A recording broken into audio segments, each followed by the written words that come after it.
হরে কৃষ্ণ। নিতাইয়ের করুণা হবে, ব্রজে রাধাকৃষ্ণ পাবে।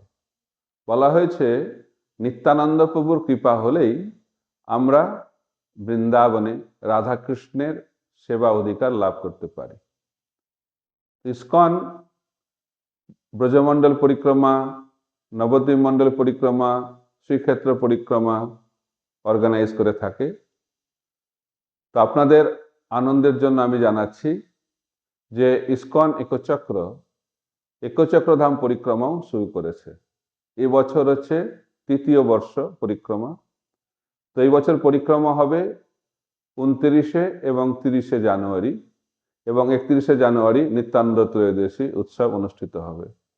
তো আমরা অনুরোধ করছি ভক্তদেরকে, আপনারা এই পরিক্রমায় অংশগ্রহণ করুন এবং নিত্যানন্দ প্রভুর কৃপা লাভ করে মনুষ্য জীবনকে ধন্য করুন। হরে কৃষ্ণ।